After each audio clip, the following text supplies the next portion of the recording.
நேத்து night United States of America one of the single largest air strike வந்து நடத்திருக்குங்க. அதாவது போர் ஸ்டார்ட் ஆனதுல இருந்து இது ஒரு மிகப்பெரிய ஸ்ட்ரைக்கு. யுஎஸ்ஏவோட சென்ட்ரல் கமாண்ட், அதாவது யுஎஸ்ஏவோட ஒரு ஆர்மி, அவங்க ஈரான் மேல நடத்தின மிகப்பெரிய ஒரு ஸ்ட்ரைக்கு. ஒரே நேரத்தில் பாத்தீங்கன்னா 80 டார்கெட் அட்டாக் பண்ணியிருக்காங்க. ஈரானும் பார்த்துட்டு சும்மா இருப்பாங்களா? அவங்க தான் எல்லாத்துக்கும் தயாரா இருக்கீங்கிற ஸ்டேட்மெண்ட்லாம் விடுறாங்களே. அவங்களும் அடுத்த ஒரு மணி நேரத்துல திரும்பவும் அட்டாக் பண்ண ஆரம்பிச்சிருக்காங்க. அவங்க டைரக்டா யுஎஸ்ஏ அட்டாக் பண்ணதுனால யுஎஸ்ஏவோட பேசஸ் எந்தெந்த கண்ட்ரில இருக்கோ எல்லாத்தையும் திரும்ப அட்டாக் பண்ண ஆரம்பிச்சிருக்காங்க. இதுக்கு நடுவில் வந்து உலகத்தோட வேறொரு மூலையில இருந்து பாகிஸ்தானோட prime minister Shehbaz Sharif sir வந்து உற்று நோக்கி கவனிச்சுட்டே இருப்பாருன்னு நினைக்கிறேன். ஏன்னா வந்து இப்போ பாகிஸ்தான் வந்து இந்த ஒரு மீடியேட் பண்ணி, பாகிஸ்தானும் கத்தாரும் எக்ஸாக்ட்லி மீடியேட் பண்ணி பீஸ் டீல வந்து சைன் பண்ணதுக்கு அப்புறமே வந்து இன்னும் போர் தொடர்ந்துட்டே தான் இருக்குங்க. அதே மாதிரி இந்த ஒரு வேறுபாடுகள் என்ன, இந்த விஷயத்துல என்ன நடந்துட்டு இருக்கு, இந்த ஒரு இடத்துல பாத்தீங்கன்னா இந்திய மக்களும், அதாவது மொத்தம் 6000 பேருக்கு மேல மிடில் ஈஸ்ட்ல இந்திய மக்கள், இந்தியன் ஆரிஜின் பீப்புள், நம்மள மாதிரி தமிழ் மக்கள் பாத்தீங்கன்னா வேலை பார்த்துட்டு இருக்காங்க. அவங்களோட வாழ்நாள்ல என்னென்ன விஷயங்களை அஃபெக்ட் பண்றாங்க, இன்னைக்கு அது எப்படி நம்மளை பாதிக்க போகுது, இந்த போர் பாத்தீங்கன்னா நம்மளோட பெட்ரோல் பிரைஸ், கிச்சன்ல இருக்க அந்த ஒரு கேஸோட பிரைஸ், டிரான்ஸ்போர்ட்டோட பிரைஸ், பஸ்ல போற பிரைஸ், ட்ரெயின்ல போற பிரைஸ் எல்லாத்தையும் எப்படி பாதிக்க போகுது அப்படின்றத இந்த வீடியோல டீட்டெயிலா பார்க்க போறோம். வாங்க வீடியோக்குள்ள போகலாம். வீடியோக்குள்ள போகிறதுக்கு நம்ம சேனல் சப்ஸ்கிரைப் பண்ண மறந்துடாதீங்க, பெல்லைக்கான கிளிக் பண்ண மறந்துடாதீங்க. நம்ம சேனல் இந்த வீடியோவை உங்களோட ஃப்ரெண்ட்ஸ்க்கும் ஷேர் பண்ணுங்க. ஃபர்ஸ்ட் விஷயம் நம்ம டைரக்டா பாயிண்ட்டுக்குள்ள போயிடலாம். அதாவது வந்து யுனைடெட் ஸ்டேட்ஸ் ஆஃப் அமெரிக்கா 80 டார்கெட்டை வந்து எக்ஸாக்டா ஃபோக்கஸ் பண்ணி நேற்று நைட்டே அட்டாக் பண்ணியிருக்காங்க. அதாவது டொனால்ட் ட்ரம்ப் பார்த்தீங்கன்னா வந்து இன்னைக்கு இனிமே அவங்க வந்து கேட்க மாட்டாங்க, ஈரான் வந்து எப்பயுமே இந்த உலகத்துக்கு அக்கௌண்டபிளா மாறணும். என்ன அக்கௌண்டபிளா மாறணும் அப்படின்னு கேட்டீங்கன்னா, ஈரான் வந்து நியூக்ளியர் வெப்பன் டெவலப் பண்ணிட்டே இருக்கான். ஈரான் வந்து லெபனானை சப்போர்ட் பண்ணி இந்தியாவில் இருக்க ஆர்மி ஆஃபீஸர்ஸ் லெபனான்ல வச்சு ட்ரெயின் பண்ணி லெபனானை வந்து ஒரு ப்ராக்ஸியை யூஸ் பண்ணிட்டே இருக்கான். ஈரான் அட்டாக் பண்ணா லெபனான் அடிக்கிறான், லெபனான் அட்டாக் பண்ணா ஈரான் வந்து டிமாண்ட் பண்றான். இந்த மாதிரி விஷயத்த பண்ணிட்டே இருக்கான். அதனால வந்து ஈரான் வந்து ஒரு மிகப்பெரிய மோசமான ஒரு கண்ட்ரி. அதனால ஈரான் வந்து இந்த உலகத்துக்கு என்னென்ன பண்றான், என் நாட்டுல இவ்வளவு நியூக்ளியர் வெப்பன் இருக்கு, இவ்வளவு மக்கள் இருக்காங்க, இவ்வளவு காசு இருக்குன்றது டீட்டெயிலா இந்த உலகத்துக்கு ஒரு ரிப்போர்ட் மாதிரி தரணும். எப்பயுமே யுனைடெட் ஸ்டேட்ஸ் ஆஃப் அமெரிக்கா கீழே தான் இந்த ஈரான்ற ஒரு கண்ட்ரி இருக்கணும். வாழ்நாள் ஃபுல்லா ஈரான்ற கண்ட்ரி எப்பயுமே, அதாவது வந்து நியூக்ளியர் வெப்பனை டெவலப் பண்ணவே கூடாதுன்ற ஒரு மோட்டோல நம்ம யுனைடெட் ஸ்டேட்ஸ் ஆஃப் பிரசிடென்ட் வந்து ரொம்ப அதிகமா இருக்கு. இப்ப எல்லாத்துக்கும் மேல பாத்தீங்கன்னா பிஎம் நெத்தன்யாஹூ, இஸ்ரேலோட பிஎம் தான் ரொம்ப வந்து உள்ள உற்று நோக்கி இருக்காரு. என்னோட ஒரு கருத்துப்படி என்னன்னா வந்து போர் நிறுந்த அந்த நேரத்துல, ஏன்னா வந்து முக்கியமா இப்ப இந்த வருஷத்துல லாஸ்ட்லங்க, அதாவது லோக்கல் செல் கவர்மெண்ட் இருக்கு இல்லையா, அதே மாதிரி யுனைடெட் ஸ்டேட்ஸ் ஆஃப் அமெரிக்கால பாத்தீங்கன்னா அதே மாதிரி இந்த செனேட்னு ஒரு விஷயம் இருக்கு. அந்த செனேட்டோட எலெக்ஷன் நடக்க போகுது. ஏற்கனவே வந்து யுஎஸ்ஏவோட மக்களுக்கு பாத்தீங்கன்னா வந்து ட்ரம்ப் வந்து வெறுக்க தொடங்கி இருக்காங்க. ஒண்ணு, இப்ப இந்த நேரத்துல ட்ரம்ப் வந்து இந்த போர்ல ஜெயிக்கணும், இல்லாட்டி தோல்வியை ஒத்துட்டு அந்த எலெக்ஷன்லையும் தோக்கணும், அந்த மாதிரி சுச்சுவேஷன்ல இருக்காரு. இல்லாட்டி இன்னொரு மூணாவது விஷயம் என்னன்னா, இந்த உலகத்துக்கே நான் வந்து பீஸை கொண்டு வரேன்னு ஒரு வாட்டி வந்து பீஸ் டீல்லாம் தரலன்னு சொல்லி கோச்சிட்டு இருந்தாரு இல்லையா, அந்த மாதிரி ஒரு விஷயத்த கொண்டு வரணும். மூணுல ஏதாவது ஒரு விஷயத்த பண்ணியே ஆகணும். ஆனா யுனைடெட் ஸ்டேட்ஸ் ஆஃப் பிரசிடென்ட் வந்து ஃபர்ஸ்ட் மூணாவது விஷயத்தை சூஸ் பண்ணியிருக்காரு. எப்படின்னா, இதாவது இந்த போரை நிறுத்துறோம், இந்த போர்ல வந்து இனிமே சண்டை யாருமே போட மாட்டோம், நான் ரொம்ப நல்லவன், நான் தான் இந்த உலகத்துக்கு திரும்பவும் அமைதியை கொண்டு வந்திருக்கேன் அப்படின்னு சொல்லிட்டு எம்ஓயு, மெமோரண்டம் ஆஃப் அண்டர்ஸ்டாண்டிங்ல சைன் பண்ணியிருக்காரு. ஈரானோட அந்த ஒரு ஃபண்ட்ஸ் ரிலீஸ் பண்றேன், நிறைய காசு கொடுக்குறோம், நிறைய கம்பெனி இன்வெஸ்ட் பண்ணோம் அப்படின்லாம் சொல்லிட்டு இருந்தாரு. நான் அப்பவே அந்த வீடியோல ஒரு வாட்டி சொல்லியிருந்தேங்க, முன்னாடி நம்ம சேனல் டீட்டெயிலா இதை பத்தி வீடியோ போட்டுட்டே இருந்தோம். அதுல வந்து இந்த டீல், அதாவது ஃபைனல் டீல் சைன் பண்ற வரை இது வெறும் வெத்து பேப்பர் தான் அப்படின்னு சொல்லிட்டு இருந்தோம் இல்லையா, அதே மாதிரி இது வெறும் வெத்து பேப்பராகவே இன்னைக்கு மாறி இருக்குங்க. அதே மாதிரி இந்த விஷயம் நடந்துட்டு இருக்கும்போது இந்திய மக்களும் மாட்டிட்டு இருக்காங்க இல்லையா. இந்திய மக்கள் பாத்தீங்கன்னா நேத்து, அதாவது இந்த மாதிரி தொடர்ந்து நடத்தின தாக்குதல்ல பாத்தீங்கன்னா ஸ்ட்ரெயிட் ஆஃப் ஹார்முஸ்ல தொடர்ந்து நடத்தின தாக்குதல்ல பாத்தீங்கன்னா 3 கப்பல்கள் பயங்கரமா, அதாவது என்ஜின் டைரக்டா அட்டாக் பண்ணி அடி வாங்கியிருக்கு. ஸோ அது என்னன்றதையும் இந்த வீடியோல டீட்டெயிலா பார்க்கலாங்க. ஃபர்ஸ்ட் விஷயம், அதாவது நேத்து ஜூலை 7 2026 பாத்தீங்கன்னா வந்து 2 டேங்கர் வந்து ஸ்ட்ரெயிட் ஆஃப் ஹார்முஸ் கிட்ட நின்றுட்டு இருந்திருக்கு. ஏற்கனவே வந்து இப்போ ஆல்ரெடி பிளாக்ல இருந்து திரும்பவும் எடுத்து திரும்பி பிளாக் பண்ணிட்டாங்க இல்லையா. ஸோ பிளாக் பண்ண நேரத்தில் வந்து இந்த ஸ்ட்ரெயிட் ஆஃப் ஹார்முஸ் நின்றுட்டு இருந்த இந்த டேங்கர் மேல அட்டாக் நடந்திருக்கு. அந்த எக்ஸாக்ட்லி இந்த டேங்கர் பேர் வந்து கத்தாரி லிங்க்டு எல்என்ஜி. அடுத்து வந்து அல் ரக்யாத் அப்படின்ற ஒரு டேங்கர், ஓகேவா.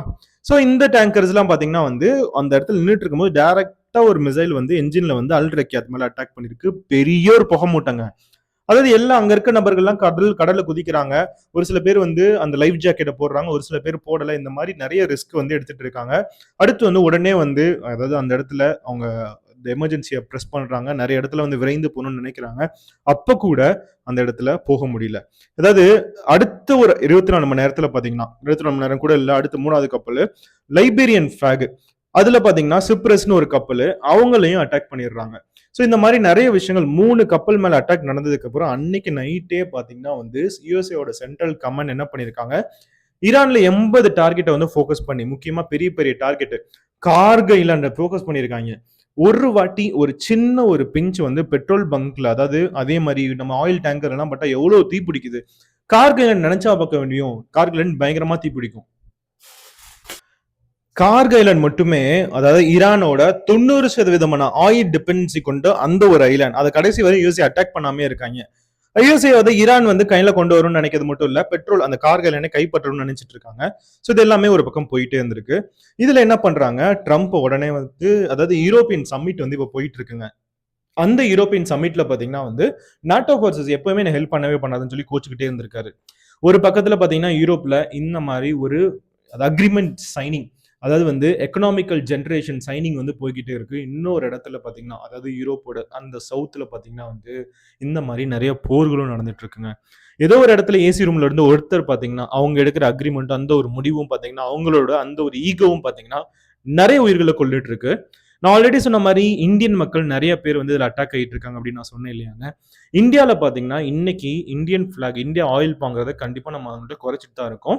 இந்தியாவோட இந்த ஒரு டிஃபென்ஸ் அக்ரிமெண்ட், அதாவது இந்தியா ஃபர்ஸ்ட் இந்த போர் ஸ்டார்ட் ஆகும்போது ஒரு 2-3 நாள் இந்தியாவில இருந்து அந்த ட்ரைனிங் எடுத்துட்டு இருந்த, ஏர்ஃபோர்ஸ் ட்ரைனிங் எடுத்துட்டு இருந்த அந்த ஒரு கப்பல் ஈரானுக்கு திரும்ப போகும்போது அதுல நிறைய மக்கள் பார்த்தீங்கன்னா, அதே மாதிரி சோல்ஜர்ஸ் பார்த்தீங்கன்னா இறந்துட்டாங்க. ஸோ அதே மாதிரி இன்னமே நடந்துடவே கூடாதுன்னு சொல்லிட்டு ஈரான்ற கண்ட்ரி பார்த்தீங்கன்னா, இந்தியான்ற கண்ட்ரின்னு தான் சொல்லலாம், ஈரான் கூட கிடையாது. இந்தியா பாத்தீங்கன்னா வந்து அவங்க கூட கொஞ்ச நாளைக்கு இந்த ஒரு டிஃபென்ஸ் டைப், டிஃபென்ஸ் ட்ரைனிங்கை கொஞ்சம் தள்ளி வைக்கலாம் அப்படின்றதையும் வந்து முடிவு பண்ணியிருக்காங்க. ஸோ இன்னைக்கு பாத்தீங்கன்னா வந்து ஸ்ட்ரெயிட் ஆஃப் ஹார்மூஸ் மூடி தான் இருக்கு. ஸோ ஓவராலா இன்னைக்கு வந்து ஐஆர்ஜிசியும் சரி, யுஎஸ்ஏவோட சென்ட்ரல் கமாண்டும் சரி, இந்த போரை நிறுத்துறதா கிடையாது. இதனாலே பாத்தீங்கன்னா வந்து, அதாவது ரொம்ப கம்மியா குறைஞ்சிட்டு இருந்த அந்த பேரல், $68 இருந்த பேரல் பாத்தீங்கன்னா, அதாவது இன்னைக்கு பாத்தீங்கன்னா $73 மாறி இருக்கு. $68 இருந்து $73. ஒரு சில நேரம் 120 வரையும் தான் போயிட்டு இருந்துச்சு. ஸோ இதுதான் வந்து இன்னைக்கு நடந்துட்டு இருக்கிறது. இன்னைக்கு ட்ரம்ப் இதை கண்டினியூ பண்ணியுமே ஆகணுமா, ஏன் அப்படி லூஸ் பைய மாதிரி ஏதோ பண்ணிட்டு இருக்காரு அப்படின்லாம் கேட்டுட்டு இருந்தீங்கன்னா, ஏன்னா இன்னைக்கு ரீசெண்டா எலெக்ஷன் வந்துட்டு இருக்கு ட்ரம்ப்புக்கு. அவரு 2 வேஷம் வந்து போட்டுட்டு இருக்காரு. எப்படின்னா வந்து ஒரு பக்கம் பாத்தீங்கன்னா வந்து இந்த நான் வந்து உலகத்துக்கு பீஸ் கொண்டு வரேன் அப்படின்னு, இன்னொரு பக்கம் அவருக்குள்ள இருக்க வெஞ்சன்ஸ் தான்.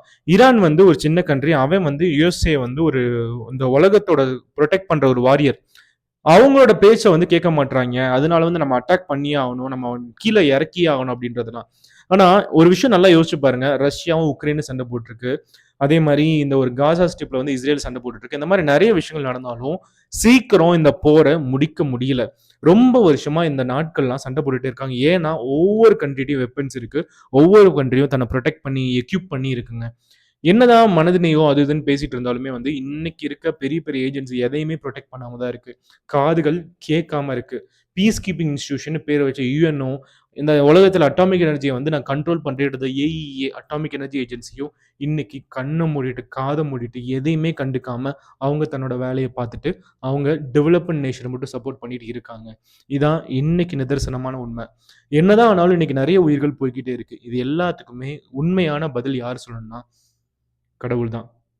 ஏன்பா கடவுள்னு சொல்ற? கடவுள் தான் இதை ப்ரொடெக்ட் பண்ணணும் அப்படின்னு கேட்டீங்கன்னா, இன்னைக்கு உண்மையாலுமே இந்த விஷயங்கள்லாம் கைமீறி தான் போயிட்டு இருக்குங்க. ஒவ்வொரு வாட்டியும் நம்ம சாமானிய மக்கள் நம்மளே பார்த்தீங்கன்னா, அதாவது எல்லாத்தையும் மறந்து இன்னைக்கு வந்து ஈரான்ல இத்தனை பேர் இறந்திருக்காங்க. காசா ஸ்ட்ரிப்ல வந்து யுஎன்ஏ பார்த்தீங்கன்னா ஃபெமனை டிக்ளேர் பண்ணியிருக்காங்க. உக்ரைன்ல நிறைய போர்கள் நடந்துட்டு இருக்கு. இது எல்லாத்தையும் பார்த்துட்டு நம்மளும் கண்ணை மூடிட்டு, காதை மூடிட்டு, ஏதோ ஒரு விஷயத்துல வந்து ஒரு ஃபோர்ட்ல இருந்து ஒரு தள்ளிவிட்ட ஒரு நபரை பத்தி அவங்கள பத்தி தான் கவலைப்பட்டுட்டு இருக்கோம். உண்மையாலுமே நம்ம எத்தனை பேரு இந்த ஒரு ஈரான் வார பத்தி மட்டும் நம்ம ஸ்டேட்டஸ் வச்சிருக்கோம், நீங்க யோசிச்சு பாருங்க.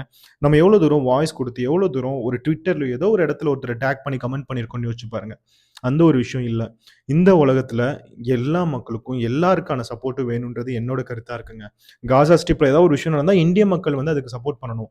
வேற ஒரு யுக்ரைன்ல வந்து ஏதாவது பிரச்சனைனா இந்திய மக்கள் அவங்களுக்கு சப்போர்ட் பண்ணணும். எல்லாருமே ஃபைட் பண்றவங்க வேறங்க. சாமானிய குழந்தைகள் எதுக்கு ஏறணும்? ஸ்கூல் மேல எதுக்கு அட்டாக் பண்ணும்? காலேஜ் படிக்கிறவங்களும், டியூஷன் படிக்கிறவங்களும் எல்லாமே ஏன் அவங்க கல்வியை தொடராம இருந்திருக்கணும்? இந்த மாதிரி சாமானிய மக்கள் எப்போ அட்டாக் ஆகுறாங்களோ, அஃபெக்ட் ஆகுறாங்களோ, அந்த இடத்துல இன்னொரு சாமானிய குரல் எப்பயுமே ஒழிக்கணுன்றது என்னோட கருத்தா இருக்கு. நீங்க என்ன நினைக்கிறீங்கன்றத கமெண்ட் தெரிவிங்க. திரும்ப வேற ஒரு வீடியோல உங்களை சந்திக்கிறேன். அதுவரையும் மிக்க நன்றி.